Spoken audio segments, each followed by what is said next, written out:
All right. Welcome to Waking Up with Endo. We got our buddy Dave. Good afternoon, everyone. And I'm here in Colorado at Saturday, 11:25 a.m. We got Dave at The 561. And it is 9:30 here in Moscow time. 9:30 p.m. Yep. All right. We got a picture behind you of a picture you sent from Russia. There we go. I don't have any images for Dave or me. There's a little bit of snow on the ground.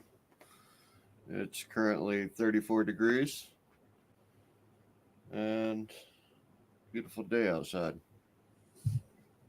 What's your temperature, Ian, where you're at currently? Well, according to my computer, it is 1 degree centigrade right now. Okay. So pretty warm. For last week was quite a bit colder. It a couple points earlier this month, it was around negative 20, sometimes a little even lower than that. Now it's a bit warmer. And what did the negative 20 Americans? I'm not sure. Well, I mean, it's the same for everybody here. You mean in Moscow or? Do you guys what you guys use Celsius or Fahrenheit? Right. Yep. It's all Celsius. Celsius metric. It's all Europe. It's very European here. Okay. Well, or you could even say global. Where Americans are kind of we're a little odds with the units of measurement. Yeah, it was I think us and one other country that uses the American standard. So I know they tried to introduce a metric system in I think 1996, and American curriculum failed it. So we just continued on our own way. But yeah, everything is, and it takes a little bit of getting used to. It's because everything is kilometers and liters. Of course, you're dealing with a different currency here, so you have to do with the math in your heads, trying to convert from dollar. What is this price? The display price in rubles. Okay, what is that in dollars? And you're thinking in your head, and it's also, it's like, for example, you're buying seafood, for example, and the display price is rubles per gram. So you're thinking, okay, what is that? What is? I don't know what that is. It can take some getting used to, but yeah, it's not so terrible. How long have you been there now? Well, so I have been interested in Russia for about 3 years now. I visited for the first time last year in December, and I started studying a Russian language course here in Moscow about close to 5 months ago in September. And I've been here in Moscow this time. This is my third or fourth time in Moscow, and I've been here right now about 5 months this time around. So is there tons of movement because of the ongoing war, or is it relatively stable? Well, I came back from my first trip to Russia in January, so the whole breakdown in diplomatic relations and sanctions happened about a month after I came back. That was actually fortunate for me. I wasn't out of the country at the time, so when I decided to come back to Russia, I was able to make financial arrangements I did at the time own a house in the USA because I was living in Iowa at the time. I just decided to sell the house, so I'm just not even worry about it, and then just leave and go to school here, which took a few months. I came back in January and I didn't come back again until I think about May, and then I came back home again and picked up my dog and came back again. So that's it took a few trips, and yeah, the sanctions definitely made that a little trickier. It's actually kind of funny because I think our sanctions don't actually affect Russians that much. They affect us more, honestly. If you Right. um, A lot of them are targeted at the oligarchs too. That are Well, there's targeted sanctions, and there's so many. There's thousands now. Sometimes I feel like they did the same sanction twice. Like, how do they even keep track of them all? sure. Yeah, but I mean, if you're a Russian tourist who wants to go, pretty much all the places that Russians go to for vacation or business have adjusted to the sanctions. So, like, I just went to, me and my girlfriend here, we went to Armenia for the holidays. And they've, Armenians, and apparently this is true in Turkey and Egypt and all the other, the hot tourist destinations for Russian people. They've implemented the mirror card because, Visa, of course, is an American company. So they made Russian Visa cards and Russian and Visa cards outside the country incompatible with each other, and, cut off SWIFT transfers. But there's Russian mirror cards. There's some Chinese cards as well. Interesting. That pretty much everybody by this point has had time to implement, because if you're a merchant in Egypt or Armenia or Uzbekistan, you want those Russian people to be able to buy your stuff. They want to be able to eat dinner there, buy booze there, buy souvenirs there. So there's a lot of motivation to just accommodate them. Yes. We lost Ian, but that's okay. We'll come back in a minute, I'm sure. Yeah. So basically, they found a workaround to these sanctions. Well, yes, and a lot of people, including myself, are saying that even before, like when they were back in December and January, Biden and Antony Blinken were, threatening these sanctions from hell, and a lot of people were saying, well, this isn't like physically harming someone. These are zeros and ones on a computer screen. You have this system, that's allegedly neutral, that everybody uses out of convenience, but it's not a physical product. It's not, and anybody can replicate it. I think we've developed this attitude that all technology is in the USA and no one else knows how to replicate it or build their own systems, which of course That's fair. is not true. Correct. What did I miss? Well, we're just talking about sanctions, Visa and SWIFT, and how it's based on this attitude that these systems that we have in place that are American centric, but you kind of convince yourselves that no one else can make their own. They're not, because SWIFT is not a physical asset. It's just zeros and ones on a computer screen. It can be anyone. Anyone can do a bank transfer. If you kick people off your system, they'll just develop their own or jump on an existing one. So they didn't really accomplish anything.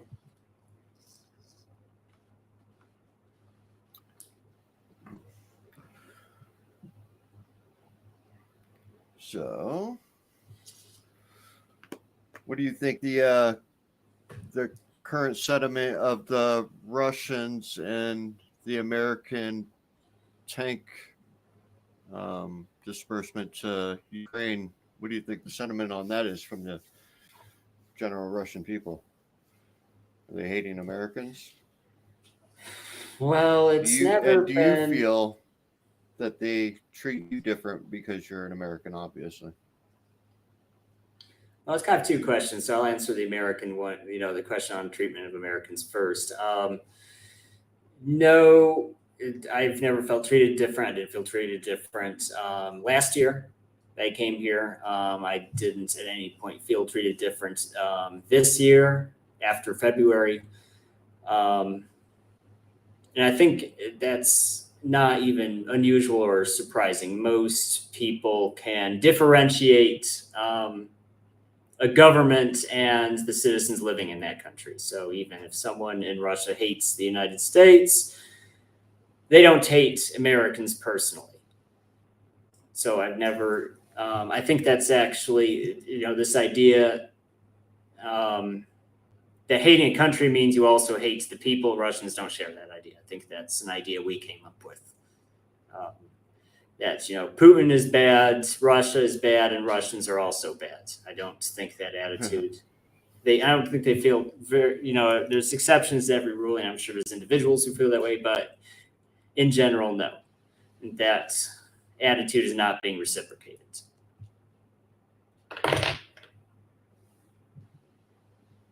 Ian, what are your thoughts Yes, about sir. that? I mean, I don't have a problem with any Russians, so I don't know why they would have a problem with me.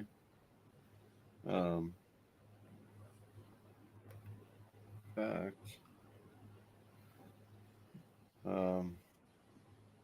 Where do you see this escalating from your perspective? I mean, quite honestly, the thoughts of us pissing off a couple super military groups really could be in dire consequences.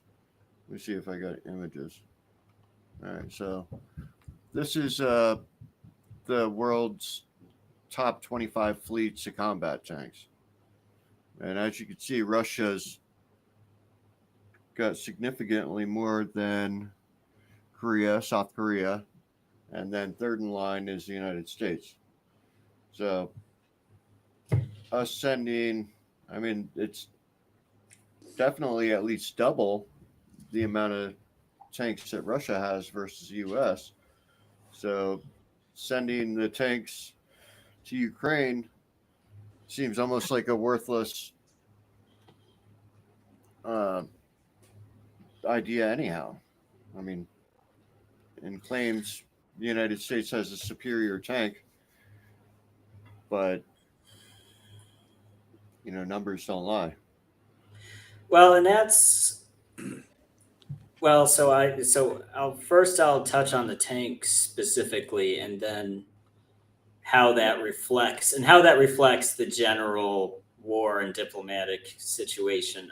So right now Biden's promising 31 Abrams tanks, which is a battalion. There's 3 companies of 10 each and a command vehicle.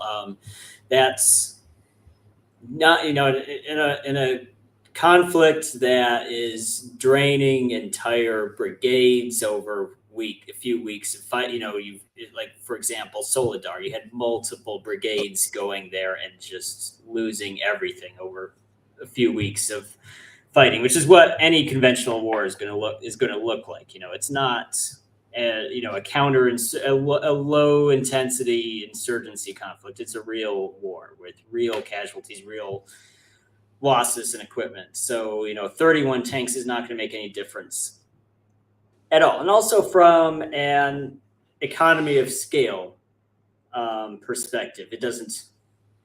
The way it's being presented doesn't make sense. So Elon Musk does not build 31 Teslas, for example. He didn't say, okay, we built the factory, we built the distribution network, here's 31 Teslas. No. So my theory on this is that it's boiling the frog. It's promising a small number. And once you have those 31 tanks through the pipeline, because you can't just send 31 tanks to Ukraine. You have to build and develop the logistical train. You have to train or recruit all of the maintainers, everybody involved in that network to support and Abrams tanks in Ukraine. You have to, the maintenance facilities, the fuel, the ammunition, everything. So what I'm guessing is going to happen is they're going to establish all of that in Ukraine, like they did for HIMARS. And then that number of Abrams is going to go up. Now, as of right now, there's only one factory in the USA that's producing those tanks, and they're already backlogged with other orders. So what I would say, with the information we have, what's most likely to happen is that another country, most likely Poland, is going to start feeding the Abrams tanks that they're getting from the USA into Ukraine. They might give them Ukrainian crews, or they might just send in Polish crews, officially or unofficially. Because 31 tanks by themselves does not make sense. There's no, and unfortunately, we can't take the words of anybody in the American government right now, because everything they've said up to this point was a lie. They've set lines. Okay, we're not going to send Patriots. We're not going to send tanks. We're not going to do this. You're not going to put boots on the ground. Well, they've admitted there's boots on the ground. They're sending Patriots and they're sending tanks. Everything they said they're not going to do, they've done. So we have to assume that now that they're saying, oh, we're only going to send 31. Well, no, they're going to send more than that. So that's where the scale comes in. I think those 31 tanks are just testing the waters, seeing what the Russian response is, building the infrastructure to support those tanks, and then more will follow. I agree. I think I agree as well. And I just want to touch on your graph though, Ian or Endo, from of the difference in numbers. So you have to keep in mind a lot of those Russian tanks, of those 12,000 whatever tanks they have, are older T-72s. I know they have a newer tank, the Armada, correct? That is competitive, would you say, with our new Abrams? But a lot of those tanks are also stationed all across Russia. They're not in that in the conflict zone right now. So you have to keep in mind what the actual numbers are in that conflict zone. I do agree with Ian though. This is it seemed more of a it's more of a gesture, testing the waters to see how the political response is from sending those tanks. There's definitely plans. It seems likely to send more over there. Does that make sense?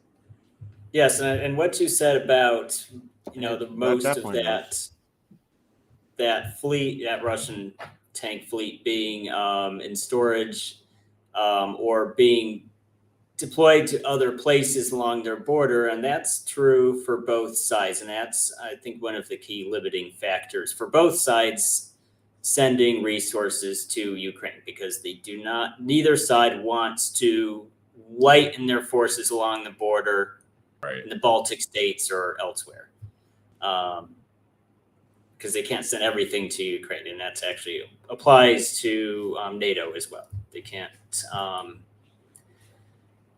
They have to increase their industrial capability to produce more ammunition, more weapon systems, to bring new systems to the front, and not let their stockpiles of existing weapons and munitions drop below a certain percentage.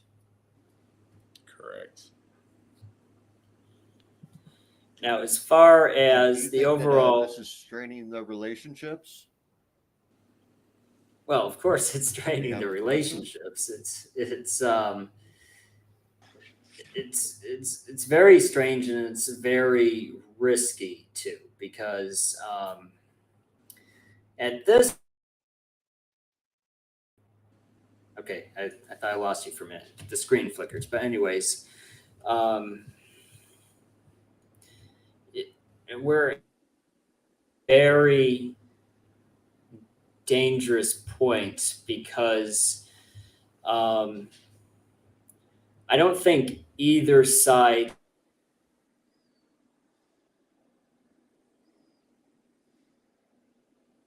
moved beyond any contingencies plans either side had when this first blew up back in February.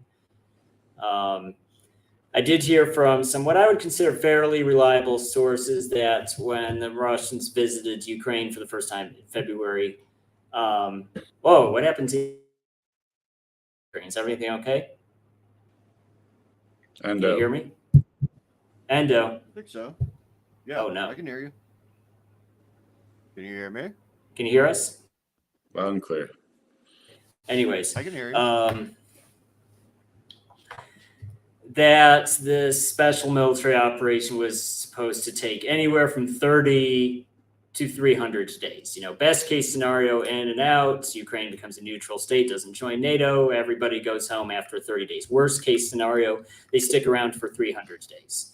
Well, I took that rumor with a grain of salt, but almost 10 months to the day back in December, Putin had a meeting with top military leaders for what was essentially a brainstorming session, which is concerning because that is a pretty clear sign that the original Russian game plan and their contingency plans have all expired, essentially. We're essentially in unknown territory. They're not quite sure what to do.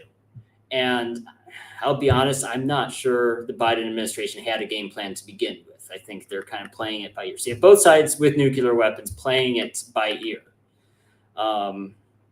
which I think greatly increases the risk. If you have both sides who have a game plan, know what they want, that reduces the risk of escalation. That reduces the risk of a catastrophic escalation with nukes. It's like fencing or martial arts. If you've rehearsed your choreography, you know it's safe. But if you're just kind of freestyling it, that's the risk increases a lot. And I think that's where we're at right now. Do you feel trepidation about that risk? Or see, I feel like the deterrent is still strong enough where I think there's more talk than actual possibility of game where nukes get deployed, at least in a grander scale that would affect us, you over there, us where we're at, in civilian populations versus, a smaller nuke being deployed in combat per se. What are your thoughts on that? Do you think could escalate with the deterrent we both have against each other? And that's, of course, the reality to willingly accept a defeat. And if you have a conflict between two nuclear powers, it escalates. And just continues to escalate, you are eventually going to get to nukes. What's prevented that in the past, like during the Cold War,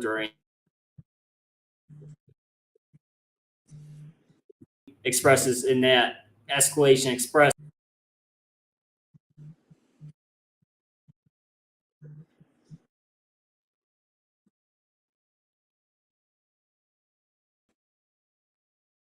All right.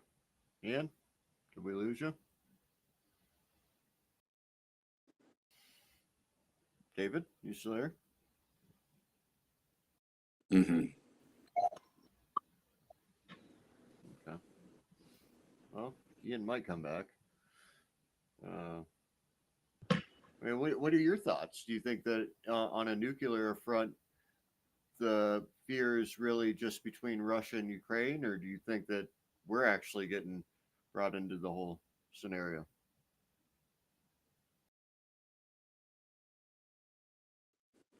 His volume is very low right now. He was actually asking one of us a question. Endo. Yes. What were you? What? Your volume is very low. Try. Just talk a little louder. All right. How about What now? were you saying? All right. What were you asking? All right. No, us? I was saying, do you feel like the fear of nuclear, war or anything like that goes beyond Russia-Ukraine conflict, or do you think that it's actually, from us supplying Ukraine with weapons, we've now got ourselves involved in that same type of nuclear war scenario. What do you mean? Well, that's what I mean. Do you think that because of us supplying Ukraine with these weapons or the tanks, it would, their neighboring countries, it would make relatively no sense for them to nuke their neighbor, as we're us being a supplier for tanks and other military technology. We're just as much of a threat, if not more, than Ukraine is to Russia at this point. Well, yeah, our involvement's definitely it's definitely recognized at this point. So yeah, we are involved. So the issue, I'd say it would. It's likely if it does escalate there, we will get attacked there or somewhere in one of our NATO countries. What do you think, Ian, from Moscow? Oh, can you see Ian?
Okay.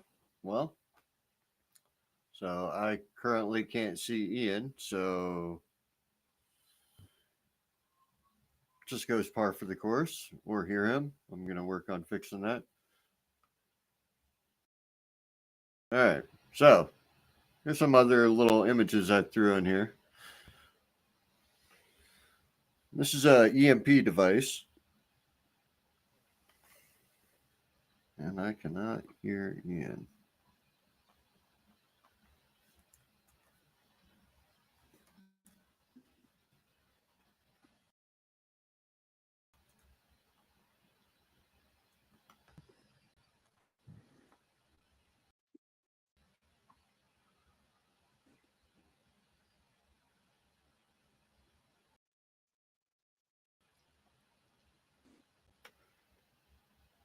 That's strange because he is True. not in the windows. But you can see him?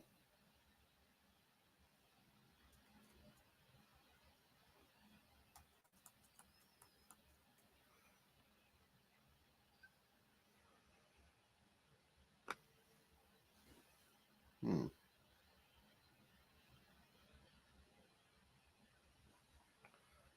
Interesting.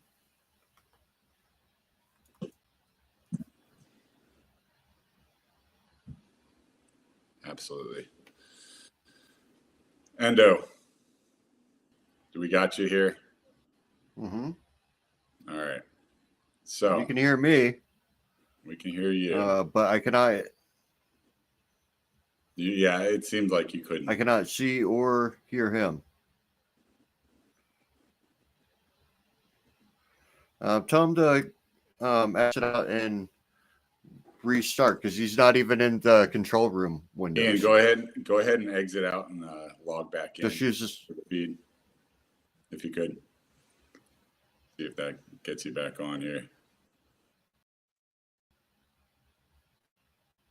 It's very disappointing he missed that conversation. But yeah, go ahead and exit out and log back in. He's Well, I Moscow Ian. what I miss? You want to go ahead and log out and log back in? I think. Yeah. I'm sorry. I'm going to refer to you as Ian and then him as Endo. Endo. Yeah, you doing it. yeah, he disappeared from the control room and everything. So Okay. You see him now? do you see him?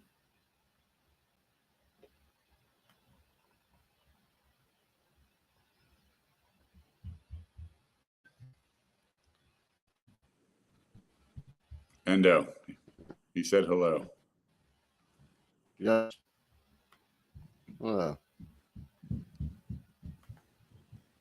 you hear Ian, Endo? No. No. Anyways, Not. let's But regroup. Maybe we can do this use tomorrow. New link. Yeah, it makes sense. Yeah, I got stuff created. Well, Ian, good talking with you. Nice to meet you, sir. I will get with Endo here and try to figure this one out, and we'll get back. We'll reach back out to you. Maybe we do this tomorrow. All right, later, brother. Hey, we got you. I let him go. So Okay, fair here's enough. the plan, Endo. Well, thank you all for tuning in with Waking Up with Endo. Hold on, let me stop streaming, and then we could talk about the plan, yeah? Yep, no, but